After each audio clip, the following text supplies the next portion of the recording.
लीवोजन tablet क्या है, लीवोजन tablet आपको क्यों लेनी है, लीवोजन टैबलेट लेने के क्या क्या साइड इफ़ेक्ट्स हैं, एग्जैक्ट डोजेज क्या होनी चाहिए, कब तक आपको इसको लेना है, आज इस वीडियो में हम इसी बारे में हम बात करने वाले हैं। जब भी लीवोजन टैबलेट की बात आती है अक्सर आपको समझ में आता है कि इसके अंदर बहुत सारे कंपोनेंट्स हैं जो कि मददगार हैं आपको अनीमिया से बचाने में। हाँ, एक्चुअली जब भी ये टैबलेट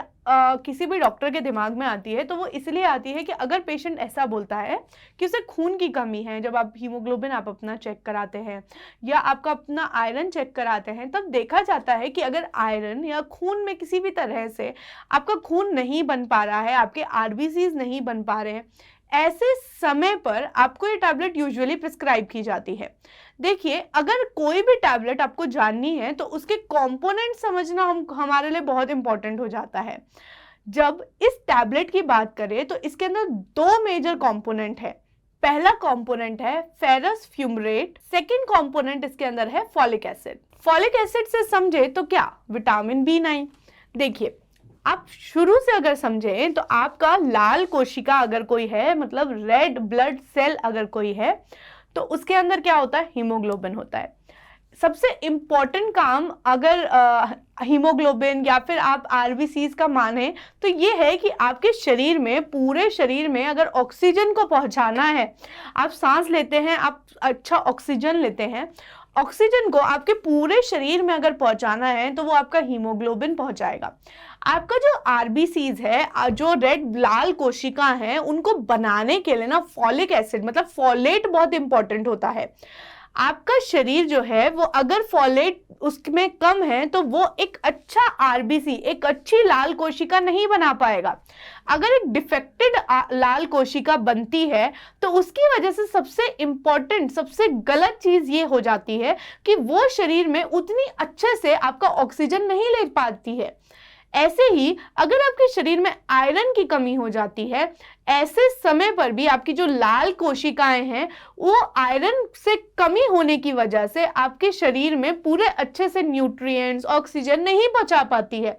इसी वजह से आपको बहुत ज्यादा लक्षण आने लगते हैं। इंपॉर्टेंट लक्षण अगर देखा जाए तो आप हमेशा देखते होंगे कि अगर आपको हीमोग्लोबिन जो है वो कम है तो आपको बहुत ज्यादा वीकनेस लगती है। देखिए, सबसे ज्यादा वीकनेस महसूस होना चलने फिरने पर, बात करते करते थक जाना, काम करते करते काम करने का मन ना करना, ऐसे लक्षण अगर आपको आते हैं तो हो सकता है कि आपको अनीमिया हो और हीमोग्लोबिन कम हो और उसकी वजह से ये आ रहा हो। आप देखेंगे काफी बार कि कभी कभी आपको बहुत ज्यादा फटीग जैसा या डिजीनेस या डलनेस या ड्राउजीनेस महसूस होता है। इन सभी लक्षणों का मतलब ये है कि आपके शरीर में जितने न्यूट्रिएंट्स पहुंचने चाहिए थे, जिस तेजी से ऑक्सीजन पहुंचना चाहिए था आपके शरीर में, वो नहीं पहुंच पा रहा है अच्छे से। देखिए, अगर आपको पेल स्किन है, मतलब आपको कोई भी देखता है, आप खुद भी अपने आप को देखते हैं तो आप देखते हैं कि आपको पीलापन है, आपके फेस पे उतनी शाइनिंग नहीं है,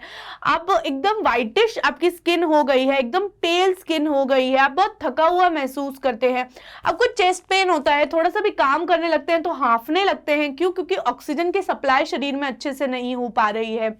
आप महसूस करते होंगे कि आपको दिन भर सर में दर्द रहता है, सर दर्द रहने की वजह से आप कोई भी काम नहीं कर पा रहे हैं, या सर दर्द इतना ज्यादा रहता है कि आपको रोज टैबलेट्स लेनी पड़ती है,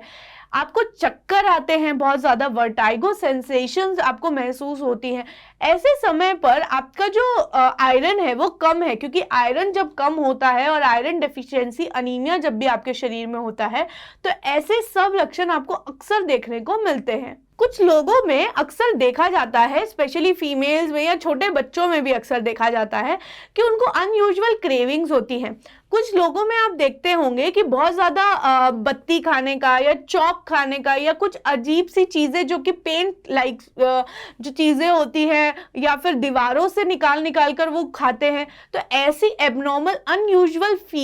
जो डिजायर्स होती है, ऐसे इसलिए होती हैं क्योंकि आपके शरीर में अनीमिया है, आपके शरीर में खून की कमी है और आपको ये कुछ एबनॉर्मल फीलिंग्स आती हैं कि आप ये खाएं और एबनॉर्मल क्रेविंग्स आपको महसूस होती है।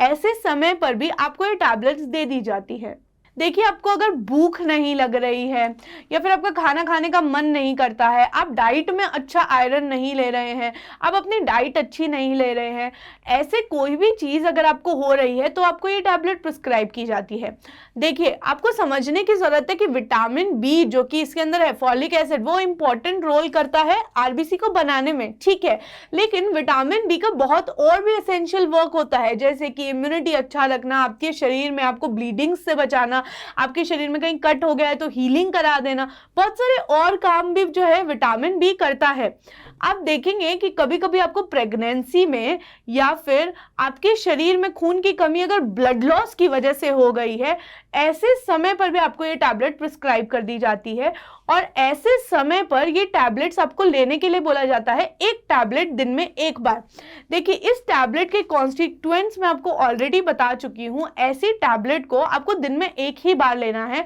और कोशिश करें कि आप खाना खाने के बाद इस टैबलेट को लें, वो आपके लिए ज़्यादा अच्छा वर्क करेगी। आप जब भी ये टैबलेट्स ले रहे हैं, आपको साइड इफेक्ट के तौर पर काफ़ी बार कुछ लोगों को, क्योंकि इसके अंदर आयरन है और आयरन की वजह से कुछ लोगों को जो है उल्टी जैसा महसूस होता है। काफ़ी बार आयरन टैबलेट्स लेने की वजह से, चाहे आप वो कहीं से भी कैसे भी लें, लेकिन उसकी वजह से आपको कॉन्स्टिपेशन, मतलब ऐसा फील होता है कि कब्ज हो गई है या उल्टी जैसा हो रहा है, चक्कर आ रहे हैं, ऐसे अगर लक्षण आपको महसूस हो रहे हैं तो आप पहले तो पानी ज़्यादा पीजिए और ज़्यादा से ज़्यादा आयरन जो है वो अपनी डाइट से लीजिए। अगर आप पानी ज़्यादा लेंगे तो आपको कब्ज नहीं होगा। आपको ध्यान रखना है कि जो विटामिन बी इसके अंदर है, जो फॉलिक एसिड इसके अंदर है, वो एक वाटर सॉल्युबल विटामिन है। वाटर सॉल्युबल का मतलब ये है कि उसको ज़्यादा से ज़्यादा पानी चाहिए होता है एब्जॉर्ब होने के लिए। अगर आप